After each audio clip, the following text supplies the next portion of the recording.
अगर गलती रुलाती है तो ये राह भी दिखाती है। मनुज गलती का पुतला है, ये अक्सर हो ही जाती है। जो गलती करके पछताए उसे इंसान कहते हैं।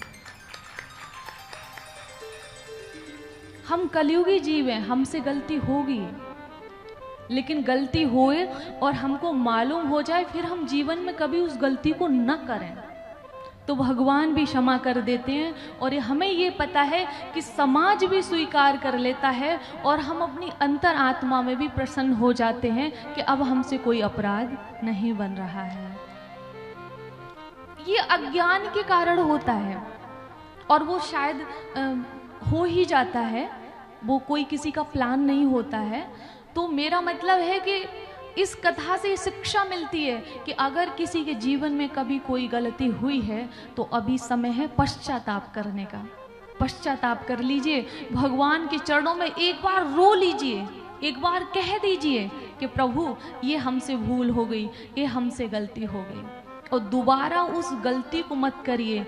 ये मैं आपको व्यासपीठ से भरोसा दिला सकती हूँ कि भगवान आपको क्षमा कर देंगे, ये भरोसा दिला सकती हूँ। बोलिए बांके बिहारी लाल की, राधा रमण सरकार की जय। तो आज जटायु जी का भगवान ने उद्धार किया, अपना धाम दिया, और हमें तो नहीं लगता है कि यहाँ पर कोई ऐसा है। मुझे तो ये लगता है कि सभी भक्त हैं, सभी वैष्णव हैं और सभी श्रद्धा भाव से सुन रहे हैं। और वैसे भी मैं हमेशा एक निवेदन करती रहती हूँ और ये खुद पे भी लागू करती हूँ कि किसी में गुण दोष मत देखो, और अगर देखने की आदत है तो अपने में दोष देखो और दूसरों में गुण देखो। क्यों?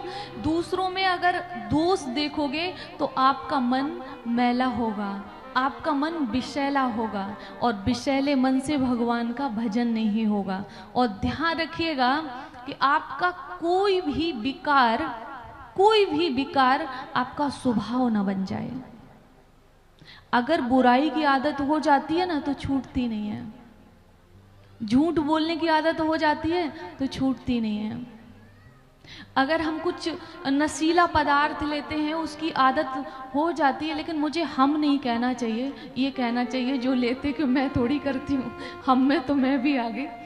तो जो लोग नशीला पदार्थ लेते हैं तो वो लोग भी छोड़ नहीं पाते हैं।